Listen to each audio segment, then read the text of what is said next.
So, hi guys, nandito tayo ngayon sa supermarket para po mamili para kay Tatay Juanito at kay Nanay Ofelia. Yung magkapatid po na katutubo.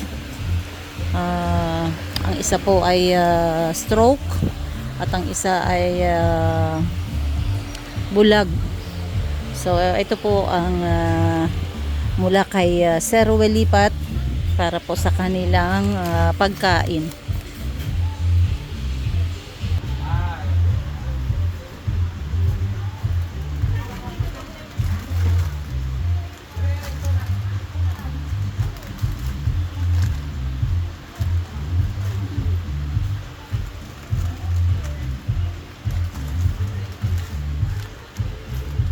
Para kay Tatay Juanito.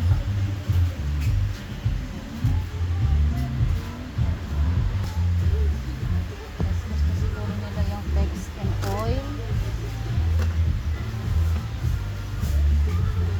Yun, biscuits. Itlog, sa labas na natin kukunin. Mantika, bigas, tuna, kape.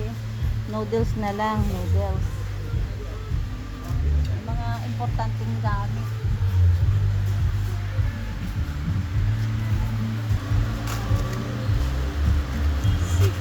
So, ito guys, kape, noodles, biscuits, itlog, mantika, bigas. Sa labas natin kukunin yung bigas. Presta tuna. Okay na po. So, ayan sir, bibili tayo ng bigas. Ayan po, hiling nila ng bigas. Tapos, bibili po tayo ng gamot sa mata. Nandito po tayo ngayon sa pamilihan. Ayan. Ito po ay 300 na po yung isang isang pack, po to, 5 kg. 300 po sir. Ayun, Nanay Ofelia, meron po tayo ditong bigas. May bigas po kayo dito, tsaka kape, asukal, noodles, at tsaka mamon, tsaka gatas po para po sa inyo mula kay Sir Welipat. At tsaka po mayroong sobrang cash po, ibibigay ko po sa inyo. Ayun. Tapos yung gamot nyo po, ang sabi po doon sa pharmacy, pwede po yung kahit eye mo lang po kapag nagtutubig po yung mata nyo. Nangangati po. Opo, kapag nangangati at nagtutubig kapag nagtutubig po pala, ang Nagtutubig po. akala natin po ay watery eyes ay dry eyes po yun. Yun, kaya pinaliwanag po sa sa pharmacy. Pinagbilhan ko. So, Nanay, nandito po yung mga gamot nyo. Andyan po yung sa high blood, sa losartan, at saka yung pampatak sa mata. Yun. Kapag kumakati po at saka nagluluha, yun, tsaka nyo lang daw po papatakan. Opo. Tsaka yung sa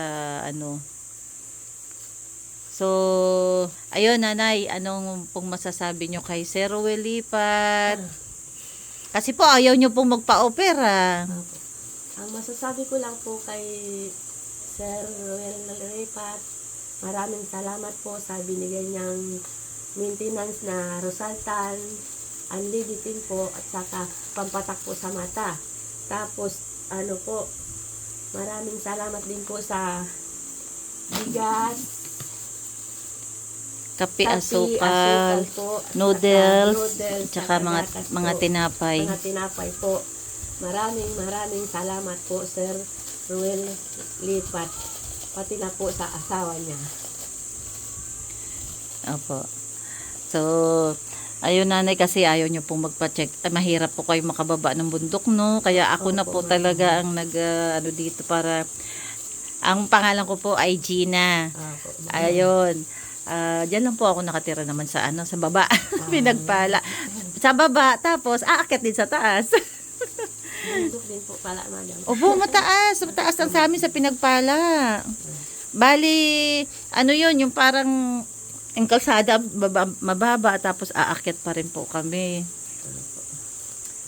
Ayun, kahit po pala walang pasok sa eskwela, may pasok si naglilinis sila Loida, no? Nagawalis po, madam. Opo, ang sipag.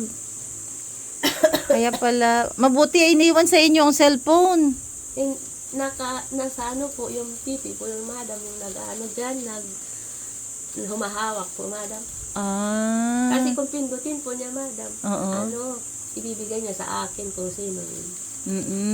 Ah. Siya ang mag-on, tapos iaabot sa iyo. Pero mabuti nga po at naiwan yung cellphone, hindi kung dala ni Lloyd. Hindi po niya dinala, madam. Kasama niya yung anak niya. Opo, madam.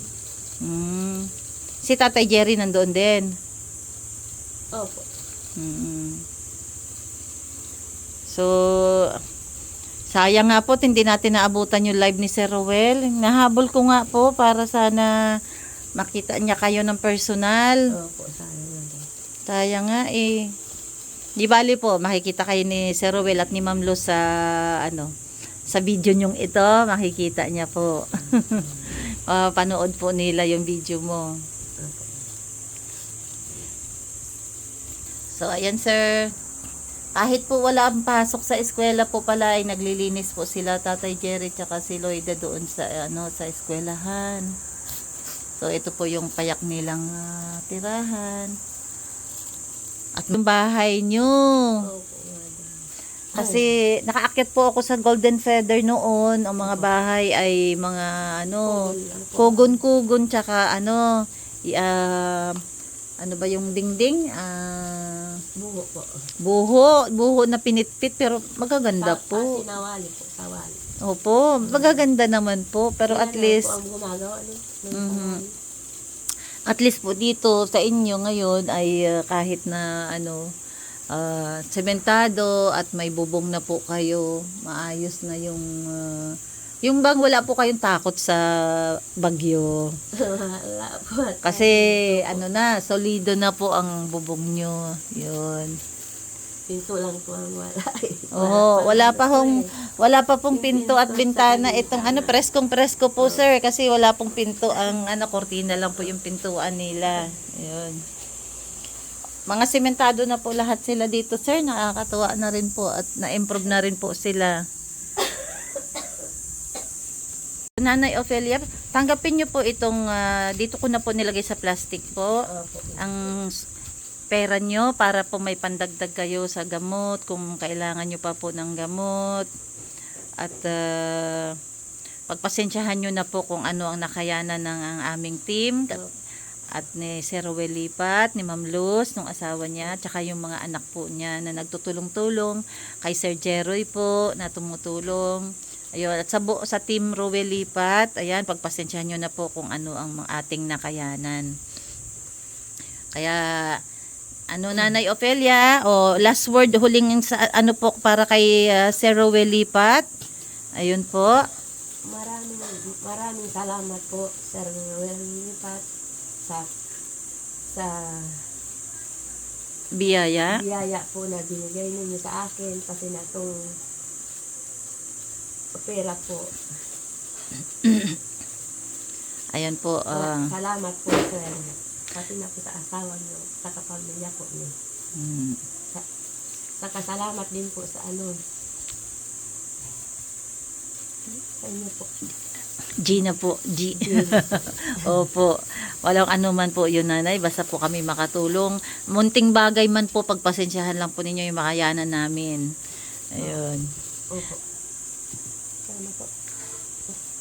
Sir, pasensya na po. Hindi po ako nakapapanood sa live nyo kasi po wala pong internet saka wala po yung mga anak ko, pipi lang po yung kasama ko. Opo. Salamat po Sir Rowel Lipat. Opo. Sa asawa po, pati po sa asawa niyo. Salamat, maraming salamat po. Opo. Basta pasensyahan nyo na po kung ano man ang maitutulong namin sa inyo, ang nakayanan natin. At yan po ay mula sa puso ni Sir Rowel Lipat at ng kanyang buong pamilya. Ayun. So, God bless Nay. Sana po ay kung ano man po yung kailangan nyo, kung gusto nyo pong, ayaw nyo po talaga magpa-opera. Kasi alam ko po, kaya pa pong anuhan. Nay, mata nyo. Ganyan po. Ayan. Yung kabila po ba, wala na po talagang ano? Wala na po to. Yung kabila po, may liwanag pa, wala na rin. Wala na rin po. Nawala na rin. So, ayaw nyo po talaga na maiano yan. Hindi po wala. Dilat nyo po, Nay. Masakit Dilat po. nyo po, dilat nyo po. Masakit? Opo. Kaya nga po, ayaw nyo po talagang ipa-opera natin. Dahil ano, para... Hindi po wala. Pero nakakalakad po kayo. Opo. Pag Nakakapag... may kasama po ako, nakakalakad. Opo, nakakapag-CR po kayo. Opo. Pag, basta kabisado ko po yung pupunta. Opo. Pero di po ba napakahirap yung dating nakakakita kayo ay Opo. bigla kayong mawala ng paningin, ano? Mahirap po siguro, ano? Mahirap po wala na paningin. Tapos, wala niya. Yung dati po kayong nakakakita. Si Loida, yung anak ko, umuwi po siya mula sa school, tinawag siguro. Eh, syempre po natatouch siya, na ano siya. Na, yung bang, kasi, syempre, ako nga po naiiyak kasi, yung bang dati ka nakakakita. Tapos, biglang mawala yung paningin mo, di ba? Mahirap. Ako pa naman iyakin din. Siyempre po, mabuti nga si nanay at malakas ang loob eh. Tapang. Kami na po nag-aalaga sa kanila. Ganun talaga. Maswerte po kayo, Nay. Sa totoo lang. At may nagmamahal. Ako, Nabubuhay ka. okay lang yung umiyak. Okay lang talaga. Nailabas niya niya. Oo, kasi masakit yun eh. Masakit. Ang hirap itago yung... Dito naman po kami talaga sa kanya para suportahan talaga sa kaligayahan. Kaya nga, maswerte nga po si Nanay Opelia at nandyan kayo. Di ba? Bihira. Ang ibang anak, kapag may ano, wala nang pakinabang ang magulang, hahayaan na lang. Ganun na lang ba? Parang... Kaya ang dami naming na encounter na ganun sa pagba-vlog namin. Marami kaming na yung mga lesson din sa buhay Kami na namin. lang po, parang ako na lang po yung panganay na pinay sa kanila tumutulong. Tinutulungan po lang po sila. Kaya nga ang hirap talaga. So ganun na lang Loida, basta magsabi lang kung anong problema, kung anong kailangan. So, pagpasensyahan nyo na talaga kung anong nakayanan ng team namin. At pinagkasya lang po hati-hati para Minsan naglalabada ako sa Alexander, binibiyasan. Kami pa nagsabi ko sa atin. Rosaltan. Pero ang bilin po ng pharmacist, kausap ko yung pharmacist, ang gamot sa center at saka ang generic, pareho lang. Kaya pwede po kayong makatipid po si nanay. Hindi na kailangan bumili sa pharmacy. Yun lang, yung sa center po, gamitin ni nanay, pareho lang po yun. Opo. May sasabihin mo kay Sir Ruel, kay Ma'am Luz, sa buong team, Loida? Sige po. Nagpapasalamat po kay Sir Noel po sa pinigay ni kay nanay po na bursi po sa gamot po. Sa bigas po. Maraming salamat. May sobra na kung, itabi nyo yung sobra para po meron kayong pangbili ng gamit pa ni nanay, ha? So, ayan, God bless po, Nay. God bless po, Nanay Ofelia. At sana po ay lumakas po yung katawan nyo. At gabayan po kayo ng Panginoon.